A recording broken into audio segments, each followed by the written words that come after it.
If you're frustrated because your e-learning courses feel like digital textbooks, or you're sick of watching learners mindlessly click through slides just to get to the end, then you need to understand what games figured out decades ago about how humans actually learn and how game designers implement those principles. I have actually lived on both sides of this problem. For 10 years, I was an instructional designer creating training that people tolerated at best. And then I spent another 10 years in the games industry, and that's where I saw players mastering incredibly complex skills in games, but never once did they notice that they were being trained. And that's when I had to admit that games are better teachers than the training courses we make. So today, I'm going to reveal the top 5 strategies games use to teach so effectively and effortlessly, and show you exactly how you can use these principles in your training right now. And if you're struggling to engage learners or to make impactful training, you might be interested in my program that teaches you step by step how to go from traditional e-learning to gamified courses so that learners actually look forward to your program and it actually changes behavior. Now let's dive into the top 5 strategies you can take from games.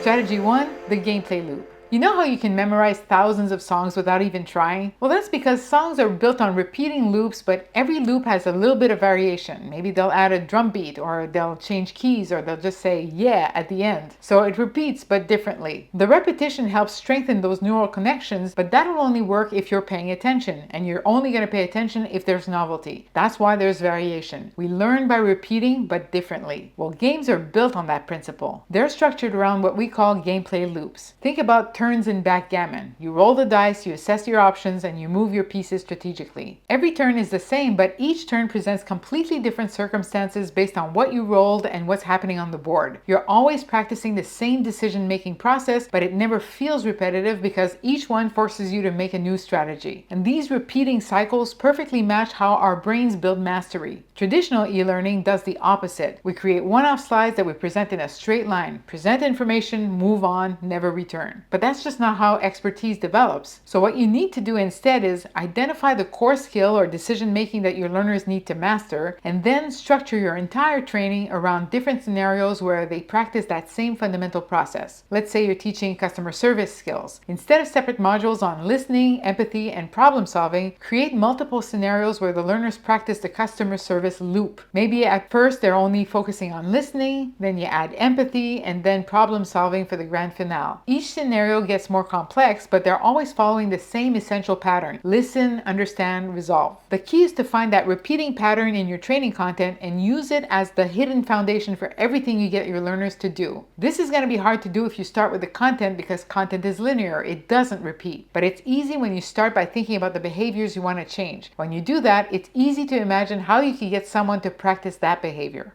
Strategy number 2, challenge first. This is the biggest mindset shift people make when they're moving from traditional to effective gamified e-learning. In traditional teaching, we follow the teach then test model. Explain everything, then assess comprehension. But games present you with an attainable challenge first. They never have you sit passively through a 20-minute tutorial before you get to play. You start doing things immediately, and the game teaches you as you go. When you encounter a challenge, you haven't been told everything about the game from A to Z. You're just trying to move forward, so your brain is actively searching for what to do next. That's challenging, but it's easily doable from the information you're given. And you can't not pay attention because you have a goal, in this case to move forward. So the program is not going to continue until you reach that goal. So how do you apply this in e-learning? Well, you can present learners with a challenge immediately, even if it seems too early. Give them just enough context to attempt it and provide hints and guidance when they get stuck. The goal isn't to frustrate them, it's to get them actively thinking about your content and problem solving from the very beginning. Here's a simple example. You can guess which one of these birds is the blue-footed booby, and then you can use that information to figure out which bird is the drongo. That might seem easy, but the point is you were not taught first. You figured out which bird was which. For instructional designers, this is often a difficult shift to make because, of course, the most straightforward way to teach someone something is just to give them the information. But again, that's just not how we learn. Receiving a bunch of answers in a row doesn't command attention. And when you do this right, the teaching and the assessment happen simultaneously. You can't move forward until you figure out that this is the drongo. You're actively discovering the answer, and that makes it stick. Strategy number 3, goals and progress. Studies show that just simply measuring progress on a goal makes you more likely to reach it. Games excel at this because they make goals explicit and progress visible. But they also excel at breaking the ultimate goal into micro goals that create a constant sense of advancement. In a game, you'll often have short, medium, and long-term goals simultaneously, and you'll be aware of it. This is hugely powerful. In this challenge, you have to identify all the craters on the moon. I can clearly see where I stand with respect to this immediate goal, but I can also see where I stand in this moon module and in the entire training program. If I can see this progress, I'm much less likely to give up because I know I'm so close to reaching this goal. So everything we do in a game connects much more immediately to a sense of completion. That means that if I only have 5 minutes before lunch, maybe I can jump in, do something, jump out, and I'm gonna have a sense of having accomplished something in that very short time. So think about how you can apply this in your own training. It probably already has a nested structure like this: lesson, module, entire course. So track and display every bit of progress along the way. Don't just save the celebration for course completion. Show learners that they're getting closer to mastery with every little thing they complete. Strategy number 4, failure is feedback. In traditional education and in business, there's a lot of talk about the importance of failure and learning from mistakes, but we don't actually live that way. A lot of our systems punish failure with final grades at school or performance metrics at work. And I'm not here to judge that, but games are the one place I've seen where failure is truly de-dramatized and used as a natural teacher. Think about playing Tetris. Every piece you place gives you immediate feedback. Oh man, I went too fast here and I created a gap. I'd better be more careful with the next pieces. I can tell immediately if I'm setting myself up for success or failure. I'm not just getting a final verdict at the end. And that information I'm constantly getting helps me improve my next move. That short feedback loop is how I'm constantly learning from my actions in a game. And there are so many of them that a little mistake isn't a big deal. I was this close this time, so I want to try again immediately. Every error gives you corrective guidance, so you're not afraid to experiment because you know that failure in this context is temporary and informative. It's not final. As for how to apply this, well, if you apply the other principles I've already discussed, especially the one about turning your content into repeating challenges for the learner to solve, then they're already being presented with a ton of opportunities to practice and naturally testing their understanding as they go. Every repeating loop is seen as a practice run, and if you're not happy with your score, you can just try to beat it, applying the feedback you got from trying it the first time. That way, mistakes feel like valuable steps towards success rather than something catastrophic to avoid. And this last one is a principle that most designers completely overlook, but as far as I'm concerned, it's absolutely critical: uncertainty of outcome.